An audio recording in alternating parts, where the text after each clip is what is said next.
제가 봉독해 드리겠습니다. 그러므로 너희 죄를 서로 고백하며 병이 낫기를 위하여 서로 기도하라.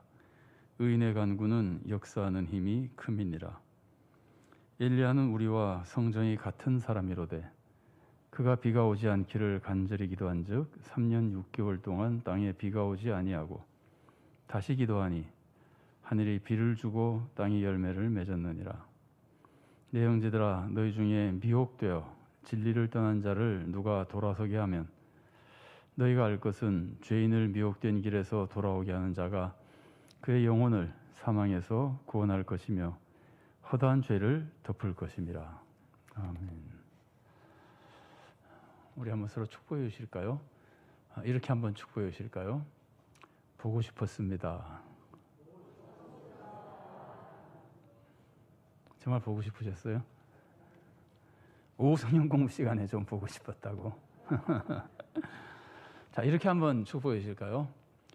듣고 싶었습니다. 여러분 듣고 싶으셨습니까? 예. 뭘 듣고 싶으셨습니까? 하나님의 말씀, 인간의 말이 아니라 하나님의 말씀을 듣고 싶었습니다. 정말 우리가 하나님 말씀을 많이 듣고 또 말씀이 우리를 변화시켜야 될 텐데 어떨 때는 별로 듣고 싶지 않고 말씀을 듣는 경우도 있는 것 같습니다. 그래서 우리가 좀 더 말씀에 집중하지 못하는 때도 있는 것 같은데 말씀을 잘 들으면 좋겠다는 생각이고요.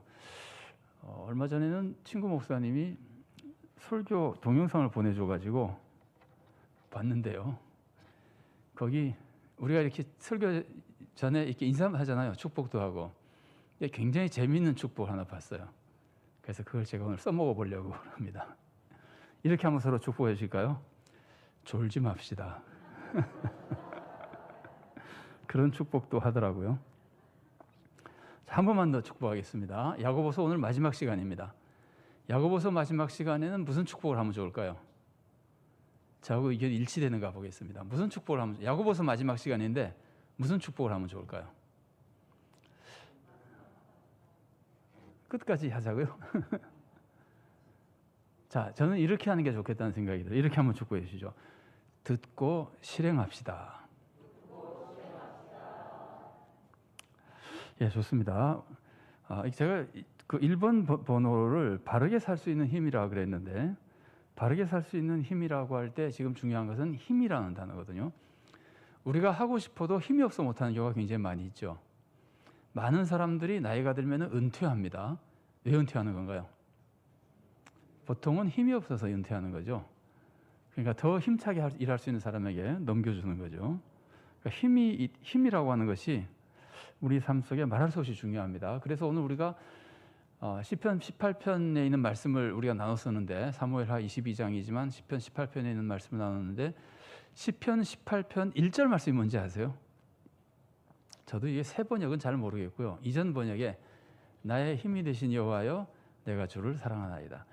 그러니까 다윗이 하나님을 정말 사랑하는 이유 중에 하나는 힘이 되어주기 때문에 하나님이 힘이 되어주지 않으면은 뭐 그렇게 사랑스럽겠어요. 솔직히 말해서 해라는 것만 많고 힘은 하나도 주지 않고 그럼 그 사랑이 잘 생기지 않잖아요. 힘을 주니까 은혜가 되고 뭐랄까요, 하나님을 더 정말 좋아하게 되는 거잖아요.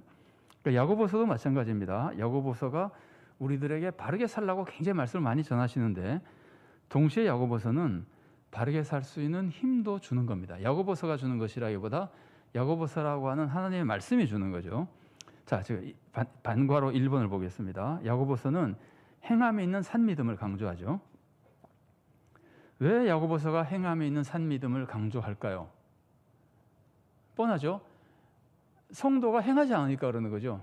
성도가 잘 행하면은 행함을 강조할 필요 없죠. 사람은 못하는 것을 강조하는 겁니다. 그걸 고쳐주기 위해서.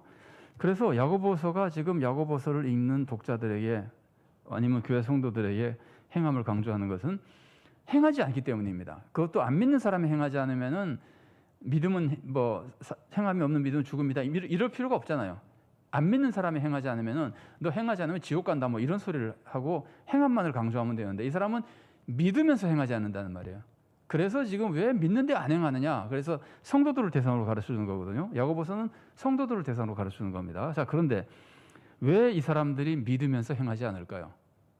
믿으면서 행하지 않는 이유는 믿음을 오해했기 때문입니다. 아, 믿음은 행하지 않아도 믿음이야 라고 생각했기 때문입니다. 그러면 행하지 않아도 믿음이면 무엇이 믿음일까요? 머리로만 동의하면 믿음이에요. 예를 들어서 나 어제 예를 들면은 제주도 갔다 왔어 그러면은 갔다 왔다고 동의하면 믿어주는 거예요. 그냥 그 말을 받아들여주면 믿는 거잖아요. 우리가 보통 생각하기에. 그러니까 그런 생각을 사람들이 하고 있는데 그 이유가 뭐냐면은 이 복음이 그러니까 가나안 지역 히브리 사람들, 유대 사람들을 중심으로 복음이 전해지다가 이방인에게 복음이 전파되니까 이방인들의 문화는 그 당시 전체가 헬라 문화거든요. 헬라 문화는 믿음이라는 개념이 머리로 인정하는 것이 믿음의 핵심이에요. 동의하는 것이. 그러니까 헬라 문화에 살고 있던 사람이 믿으면 구원받는다 그러니까 아, 머리로 동의하면 구원받는가 보다. 예수님을 하나님의 아들이라고 말로 고백하면 구원받는가 보다라 그러고 행함은 없어도 구원받는 것처럼 자꾸 착각을 하는 거예요. 그래서 야고보서 기자는 사람들에게 그런 믿음으로 구원받는 게 아니라 그런 믿음이라면은 꼭 행함을 같이 해야만 구원받는 것이다. 그래서 행함을 강조하는 거거든요. 그러면 우리가 이 말씀을 들을 때 금방 생각할 수 있는 것이 우리는 믿음을 어떻게 생각하고 있나요? 우리는 믿음을 어떻게 생각하느냐가 굉장히 중요한 겁니다. 우리가 믿음을 만일에 예수님이 내 대신 십자가에서 죽으셔서 내 죄를 용서받았다. 이게 믿음이라고 생각한다면은 그러면은 그런 믿음으로 구원 못 받고 행함이 있는 믿음, 행함이 꼭 있어야 된다고 있어야 구원받는다는 말을 들어야 되는 거예요. 그런데 우리가 믿음이라고 하는 것은 예수님을 나의 구주로 모시고 이제는 예수님만 의지해서 예수님을 나의 주인으로 모시고 예수님을 섬기고 순종하고 그러게 믿음이다라고 생각한다면은 행함을 강조할 필요가 없죠. 행하는 사람이니까 그 사람은. 그런데 그 야고보서는 지금 믿음을 오해한 사람들 때문에 이 행함을 굉장히 강조하고 있는 겁니다. 그래서 행함이 있어야 참믿음이라는 걸 강조하는 건 참 좋은데 그것만으로도 안 되는 겁니다. 왜냐하면 아 바르게 살아야 되겠구나, 행해야 되겠구나라고 해도 행할 힘이 없는 거예요, 사람들이. 우리가 다 경험할 겁니다. 세상에 나가서 죄를 안 지고 싶어도 죄를 안 지을 수는 힘이 없는 거예요. 그 세상의 세력을 그러니까 대항할 힘이 없는 거예요. 다 죄를 짓는 사람들 앞에서 나만 죄를 안 짓고 살 수 있는 힘이 없는 거예요. 이거는 우리가 말하기 싫을지 몰라도 사실은 다 인정할 수밖에 없는 거예요. 우리가 죄를 짓고 싶어서 짓습니까? 대부분은 그냥 휩쓸려서 어쩔 수 없이 그게 사는 거라고 생각해서 이제 그렇게 힘이 없는 거거든요. 뭐랄까 영적인 힘이라 그럴까 믿음의 힘 같은 거. 그래서 이제 바르게 살기 어려워진 이유 하나는 바르게 살아야 된다는 건 배웠습니다. 그런데 바르게 살 힘이 없는 이유는 크게 좀 두 가지인데 힘이 없는 거라 좀 다르긴 하지만 바른 삶이 뭔지 몰라서 바르게 못 사는 거예요. 바르게 살아라는 말은 많이 들었는데 그 상황에서 바르게 사는 것이 무엇인가, 이 상황에서 어떤 말을 하는 것이 좋은 것인가를 잘 몰라서 살지 못하기도 하고 그것까지 아는데도 그걸 못하는 거예요. 힘이 없어서, 영적인 힘이 없어서. 자, 그래서 야고보서가 우리들에게 해주는 것이 크게 세 가지입니다. 첫째는 우선 바르게 사는 것이 얼마나 중요한지를 가르쳐줍니다. 사람은 그게 필요성을 알아야 하는 거거든요. 너 이거 없으면은 대학 못 가. 그러면은 사람들이 예를 들면 책을 하나 주면서 이 책에서 문제가 많이 나오기 때문에 이 책이 없으면은 공무원 시험 합격하지 무슨 자격 시험 합격하지 못해. 그러면은 다 그 책 볼 거 아니에요. 그러니까 그 책이 왜 필요한 건지를 알려줘야 되는 거예요. 이게 왜 필요한가? 그러면 야고보서는 바르게 사는 것이 왜 필요한가를 가르쳐주는 거예요. 바르게 사는 게 왜 필요합니까? 바르게 살지 않으면 구원 못 받는다는 거예요. 바르게 살지 않아도 구원 받으면 우리가 왜 꼭 바르게 살아야 됩니까? 구원만 받으면 되는 사람들인데. 바르게 살지 않으면 구원 못 받아요. 구원을 못 받으면 하나님을 기쁘시게 할 수도 없고 그냥 아무것도 안 되는 거예요. 그러니까 야고보서 기자가 강조하는 것은 바르게 살지 않는 것은 죽은 믿음이다. 얼마나 바르게 사는 게 중요한지, 핵심인지를, 왜 바르게 살아야 되는지를 가르치는 겁니다. 그 다음에 바른 삶이 어떤 건지를 가르칩니다. 이렇게 사는 것이 바른 삶이다. 그러면 바른 삶이 뭔지를 다 들었던 사람이 교회에 오면은 나는 바르게 살고 싶은데 교회에서 일상적으로 내 생활 습관으로 하다 보면은 평소에 나한테 잘해준 사람에게는 대접을 잘해주고 싶고 평소에 나한테 잘해주지 않은 사람은 대접을 잘해주고 싶지 않고 앞으로 나에게 잘해줄 수 있는 가능성이 있는 사람은 대접을 잘해주게 되고 앞으로 뭐 내가 저 사람 도움받을 필요가 없다고 생각하면 별로 관심을 안 가지게 되고, 일상적으로 그렇게 살다 보니까 바르게는 살고 싶은데 어떻게 하는 게 바르게 사는지를 몰라서 사람을 차별 대우한다는 말이에요. 그래서 야고보서 2장에 나오는 말씀이 그 말씀이잖아요. 부자가 들어오면 여기 앉으십시오 그러고, 가난한 사람이 오면 너는 뭐 서든지 말든지 마음대로 해라고, 이러면 안 된다는 거잖아요. 그러니까 그때 바른 삶의 내용을 가르치는 거예요. 첫 번째는 바르게 사는 게 왜 중요한지, 바르게 살지 않으면 얼마나 위험한 것인지를 알려서 바르게 살 수 있는 동기를 부여해주고, 그 다음에는 바르게 사는 게 무엇인지를 구체적으로 많이 가르쳐 줍니다. 그래서 제가 그냥 예를 몇 가지 썼지만, 차별금지 2장에 나오죠.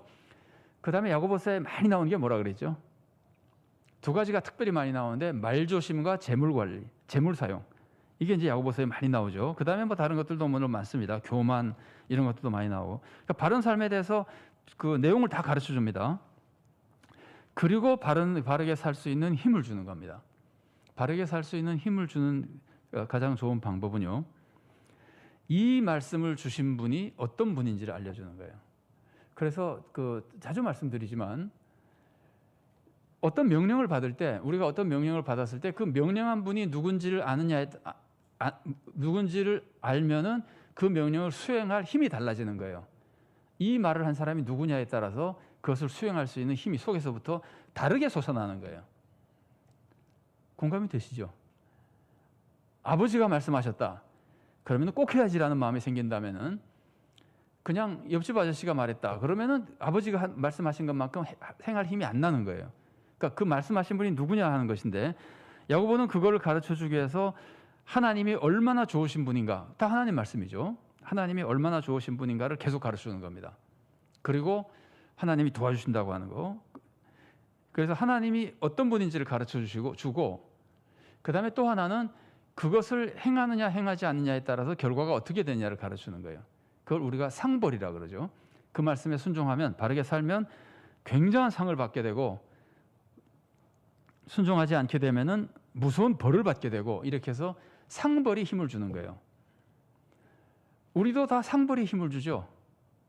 맞습니까? 상벌이 뭐예요? 상벌이 소망이에요. 상을 받는다는 소망이에요. 그래서 제가 유치하지만 너무 자주 예를 드는 것처럼, 이거 해라 100만 원 줄게 그러면은 100만 원 필요한 사람은 합니다.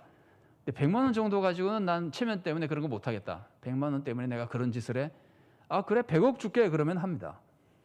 그러니까 이 상이, 달리 말하면 소망이 얼마나 크냐가 우리들에게 힘을 주는 거예요. 소망이 힘 준다는 말씀 많이 들으셨죠? 소망이 힘을 주는데, 그 소망이 상벌로 나오는 것이고, 사실은 우리들에게는 상보다 벌이 더 무섭습니다. 보통 100억 줄게 하는 것보다 더 무서운 거는 안 하면 죽여버린다는 것이 더 무서운 겁니다. 그러니까 협박이 더 무서운 겁니다. 벌이 더 무서운 겁니다. 그래서 이거를 계속해서 가르치는 겁니다. 야고보서도 우리가 읽은 5장 앞부분에서 종말에 무서운 심판 받는다는 얘기들을 많이 하죠. 기억나세요? 너희가 종말에 재물을 쌓았도다 뭐 이러면서 멸망의 나를 대비하는 도살할 양같이, 도살할 짐승같이, 이런 얘기까지 막 도살당할 이런 얘기까지 하거든요. 그래서 바르게 살 힘을 주는 겁니다.